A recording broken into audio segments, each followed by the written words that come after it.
খালি গায়ে ওযু করার বিধান কতটুকু আর ওযু সঠিক হয় কিনা জানাবেন। নামাজে ঠোঁট বন্ধ রেখে সম্পূর্ণ মনে মনে সূরা কেরাত পড়লে নামাজ হবে কিনা, বান্দার হক আদায় না করলে আর যদি সে মারা যায় তাহলে মাফ কিভাবে পাওয়া যাবে? নবী রাসূলের কোনো ভুল নেই, এটা কি সত্য? বাচ্চার আকিকা দেওয়া হয়নি, তৌফিক ছিল না, এখন বয়স 14 মাস, এখন কি দেওয়া যাবে? গোসলের আগে প্রস্রাব করে পানি বা টিস্যু ব্যবহার করা কি জরুরি?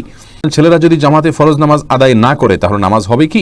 যারা আদিম যুগের মানুষ অথবা জঙ্গলে বসবাস করেন অথবা যাদের কাছে সভ্যতার কিছুই এখনো পৌঁছায় নেই, তাদের ব্যাপারে ইসলামের মতামত কি অথবা তাদের বিচার প্রক্রিয়া কেমন হবে? হারাম টাকা থেকে কেউ কিছু দান করলে কি তা নেওয়া যাবে? স্ত্রী জাহান্নামে গেলে স্বামীও কি জাহান্নামে যাবেন? প্রিয় দর্শক শ্রোতা ভাই বোন, আর দেরি না করে শুরু করি আপনাদের প্রশ্নগুলোর উত্তর দেওয়া। মূল অনুষ্ঠানের পালা পর্বে আমরা শুরু করি। এ পর্যায়ে প্রথম আমি যে প্রশ্নটি দেখতে পাচ্ছি, মোহাম্মদ নাফিজ মাহমুদ, আপনি প্রশ্ন করেছেন যারা আদিম যুগের মানুষ অথবা জঙ্গলে বসবাস করেন অথবা যাদের কাছে সভ্যতার কিছুই এখনো পৌঁছায় নেই, তাদের ব্যাপারে ইসলামের মতামত কি অথবা তাদের বিচার প্রক্রিয়া কেমন হবে? ভাই নাফিজ মাহমুদ, অত্যন্ত গুরুত্বপূর্ণ প্রশ্ন আপনি করেছেন, ধন্যবাদ আপনাকে। যারা আদিম যুগের মানুষ, জঙ্গলে বসবাস করেন বা সভ্যতার কোনো ছোঁয়া তাদের কাছে যায়নি, আম্বিয়া আলাইহিমুসসালাতু ওয়াসসালামের কোনো দাওয়াত, ইসলামী শরীয়তের কোনো কিছুই তাদের কাছে পৌঁছায় নাই, এই সমস্ত ব্যক্তিদের হিসাব আল্লাহ সুবহানাহু ওয়া তাআলা কিভাবে নেবেন? তাদের উপরে ইসলামী শরিয়া প্রতিপালনের দায়িত্ব বর্তাবে কিনা? এ প্রসঙ্গে বলবো, যে সমস্ত মানুষেরা সভ্যতার ছোঁয়া থেকে অনেক দূরে, কথার কথা জঙ্গলেই জন্ম, সেখানে বেড়ে ওঠা, তাদের কাছে কোরআন অথবা সুন্নাহর কোনো কিছুই যায়নি, আল্লাহ অথবা তার রাসূল সাল্লাল্লাহু আলাইহি ওয়াসাল্লামের কোনো নির্দেশ পৌঁছে নাই, তাদের জন্য আল্লাহ সুবহানাহু ওয়া তাআলার পক্ষ থেকে একটি শুধুমাত্র দায়িত্ব আরোপিত থাকবে, আর তা হলো সৃষ্টিকর্তার প্রতি বিশ্বাস তাদের থাকতে হবে। ব্যাস, আল্লাহ সুবহানাহু ওয়া তাআলার একত্ববাদের প্রতি বিশ্বাস তাদের থাকতে হবে। কারণ এই বিশ্বাসের জন্য মানুষের সাধারণ বিবেক এবং সেন্স এটাই যথেষ্ট। তাদেরকে আল্লাহ সুবহানাহু ওয়া তাআলা যে বিবেক দিয়েছেন, তাদেরকে আল্লাহ সুবহানাহু ওয়া তাআলা যে সেন্স দিয়েছেন, সেটাকে ব্যবহার করে আল্লাহ সুবহানাহু ওয়া তাআলার অস্তিত্ব বা একজন সৃষ্টিকর্তা আছে, অন্তত এই অস্তিত্বের কথা এবং একত্ববাদের কথা স্বীকৃতি দেওয়া, মনে এই বিশ্বাসটা ধারণ রাখা, বাস এটুকু তাদের কর্তব্যের অংশ। যদি শুধু এটুকু তাদের মধ্যে থেকে থাকে তাহলে তারা নাজাত পেয়ে যাবে ইনশাআল্লাহ বিদিনিল্লাহ। তাদের জন্য সালাত, সিয়াম, অন্য কোনো বিধিবিধান নাই, কারণ তাদের কাছে সে সমস্ত বিধিবিধানের কোনো নির্দেশ এবং নির্দেশনা তাদের কাছে পৌঁছে নেই। এ হলো আদিম যুগের এবং সভ্যতার ছোঁয়া যাদের কাছে পৌঁছায়নি, তার জন্য ইসলামী শরিয়ার দৃষ্টিকোণ। নাবিল শাহরিয়ার জানতে চেয়েছেন, স্ত্রী জাহান্নামে গেলে স্বামীও কি জাহান্নামে যাবে? না ভাই নাবিল, এটা কোনো জরুরি না যে স্ত্রী জাহান্নামে গেলে স্বামীও জাহান্নামে যাবে। লূত আলাইহিস সালাতু ওয়াস সালামের স্ত্রী জাহান্নামে যাবে, কিন্তু তাই লূত আলাইহিস সালাম তো জাহান্নামে যাবেন না।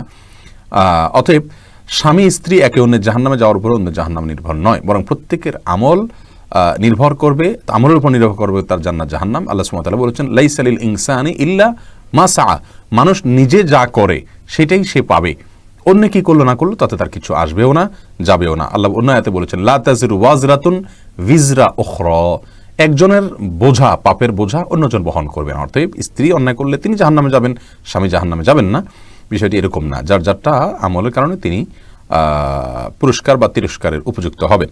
নাজমুল হাসান, আপনি জানতে চান, হারাম টাকা থেকে কেউ কিছু দান করলে কি তা নেওয়া যাবে? আপনি যদি জানেন যে সুস্পষ্ট হারাম টাকা থেকে দিচ্ছে, তাহলে সেটা আপনার জন্য না নেওয়াই উচিত।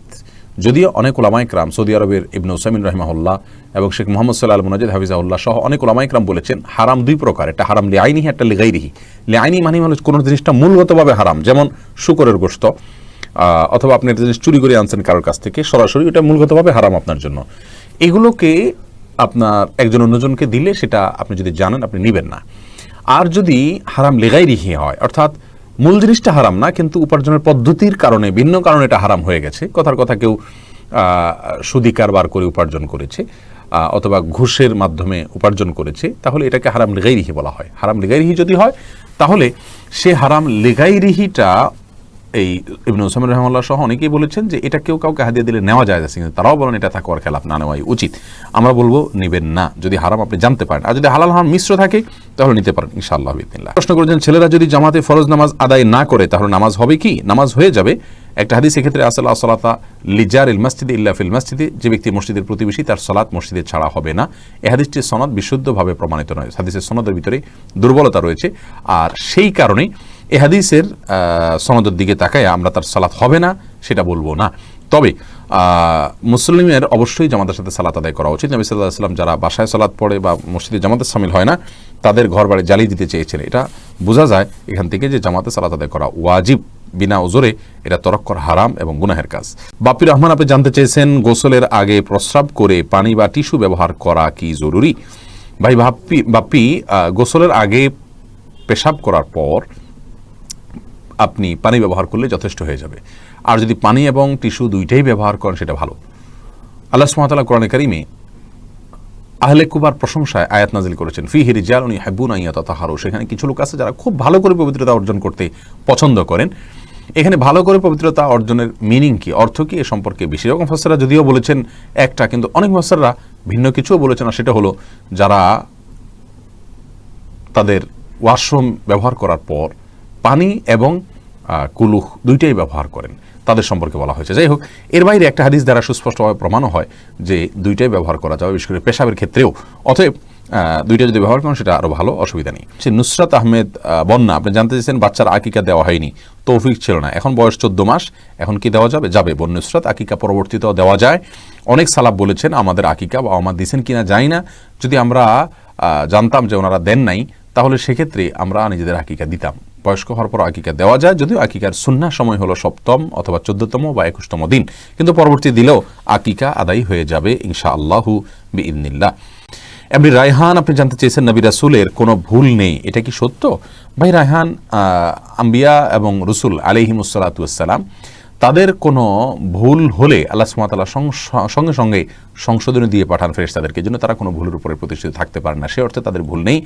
মানুষ হিসাবে তাদের মানবীয় ভুল যেগুলোকে আমরা বলি, এরকম ভুল হতে পারে তাদের দ্বারা, এটা অস্বাভাবিক নয়, কিন্তু তারা পাপ থেকে মুক্ত। আল্লাহ সুবহানাহু ওয়া তাআলা তাদের দ্বারা কোনো পাপের কাজ করাননি, এবং তারা নবী হওয়ার নবুয়াত প্রাপ্তির পর থেকে তার শেষ পর্যন্ত, এমনকি আগেও তাদের চরিত্রে কোনো কালিমা বা আপনার কোনো পাপ লাগেনি। এবং এ বিষয়ে আপনার আহলুস সুন্নাহ ওয়াল জামাআত একমত যে আল আম্বিয়া মাসুমুন, আম্বিয়া আলাইহিমুস সালাতু ওয়াস সালাম তারা নিষ্পাপ ছিলেন। অতএব পাপের জায়গায় গুনাহ এবং অন্যায় করা, এই জায়গা থেকে যদি আমরা দেখি, তারা নবী আম্বিয়া এবং রাসূল আলাইহিস সালাতু ওয়াস সালাম তারা এখান থেকে পবিত্র। আল্লাহ তাআলা তাদেরকে পবিত্র রেখেছেন। মাসুম বলতে তাদেরকে আল্লাহ তাআলা নিরাপদে রেখেছেন, নিজেই আল্লাহ হেফাজতে রেখেছেন। মোহাম্মদ লিখন ইবনে হাবিবুর আপনি জানতে চাইছেন বান্দার হক আদায় না করলে আর যদি সে মারা যায় তাহলে মাফ কিভাবে পাওয়া যাবে? ভাই হাবিবুর রহমান, ভাই লিখন আপনাকে বলবো, বান্দার হক যদি আদায় না করেন আর যার হক ছিল সে মারা যায়, তাহলে তার পরিবার পরিজনের কাছে তার হকটা পৌঁছে দিবেন। আর যদি তিনি নয়, যিনি দেনাদার ছিল তিনি মারা গেছেন, তাহলে তার ওয়ারিসদের দায়িত্ব হবে যার বাবার বা তার যে লোক মানে মরিস যিনি মারা গেলেন, তার যে হক ছিল বান্দার, সেগুলো ওয়ারিসরা যেন পরিশোধ করে দেন। রাকিব কাজী সালেহ আপনি জানতে চেয়েছেন খালি গায়ে ওযু করার বিধান কতটুকু আর ওযু সঠিক হয় কিনা জানাবেন। ভাই রাকিব, ওযুর ক্ষেত্রে শরীয়তে খালি গা বা জামা কাপড় পরা কোনোটি নির্দেশ করেনি। অতএব ওযুর ক্ষেত্রে আমরা খালি গায়ে যদি থাকি তাহলে কোনো প্রকার অসুবিধা নেই। ওযুর ক্ষেত্রে আপনি খালি গায়ে ওযু করতে পারবেন, কোনো সমস্যা নেই ইনশাআল্লাহ। খালেদ ইবনে শেতাব আপনি জানতে চেয়েছেন নামাজে ঠোঁট বন্ধ রেখে সম্পূর্ণ মনে মনে সূরা কেরাত পড়লে নামাজ হবে কিনা। ভাই খালেদ, নামাজে যদি আপনি ঠোঁট বন্ধ রেখে মনে মনে সূরা কেরাত পড়েন তাহলে আপনার সালাত হবে না। কারণ ইসলাম শরিয়াতে যে সমস্ত জায়গায় আমাদেরকে পাঠ করতে নির্দেশ করা হয়েছে, বলতে নির্দেশ করা হয়েছে, সেখানে আমাদেরকে ঠোঁট এবং জিহ্বার উচ্চারণ করে বলতে হবে। ঠোঁটের যদি ব্যবহার না হয়, জিহ্বার যদি ব্যবহার না হয়, তাহলে সেটাকে বলা হয় না, ওইটাকে বলা হয় মনে মনে কল্পনা জল্পনা করা। আপনাকে বলতে বলা হয়েছে, সূরা পড়তে বলা হয়েছে, আর এই পড়াটা হবে মুখ এবং ঠোঁট নড়লে।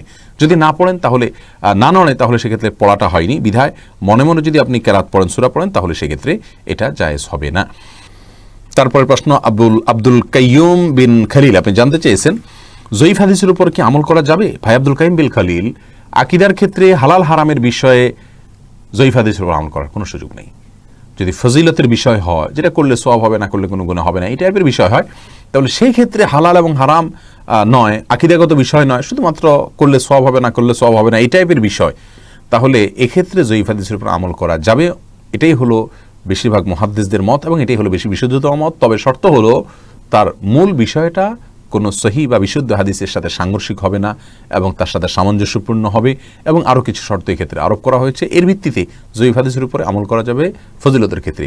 অবশ্য অনেক মুহাদ্দিস ওলামা একরামগণ এটারও বিরোধিতা করেছেন। তারা বলেছেন জয়ীফ হাদিস হলে তার উপর আমরা আমল করবই না, ওইটাকে রাসূল আকরাম সাল্লাল্লাহু আলাইহি ওয়াসাল্লামের হাদিস বলে সম্বোধন করা ঠিক নয়। আসলে হাদিস জয়ীফ হওয়ার অর্থ হলো সে হাদিসটা রাসূল সাল্লাল্লাহু আলাইহি ওয়াসাল্লামের হাদিস কিনা এটা নিয়ে সন্দেহ দেখা দেওয়া। এটাও আমরা নিশ্চিত বলতে পারি না যে রাসূল সাল্লাল্লাহু আলাইহি ওয়াসাল্লামের হাদিস না। তবে হ্যাঁ, তার হাদিস এটাকে আমরা জোর গলা বলার বা এটাকে আমরা দাবি করার কোনো নৈতিক অধিকার থাকে না যদি হাদিসটা জয়ীফ হওয়াটা নিশ্চিত হয় এবং প্রমাণিত হয়। তো এই জন্য জয়ীফ হাদিসের বিপরীতে আমরা দেখি অনেক সময় ফজিলতের ক্ষেত্রেও জয়ীফ হাদিস পেশ করা হয়ে থাকে, অথচ একই বিষয়ে সহিহ হাদিস রয়েছে। তাহলে সেক্ষেত্রে আমরা জয়ীফ হাদিসের আশ্রয় নেওয়ার কোনো যৌক্তিকতা থাকতে পারে না।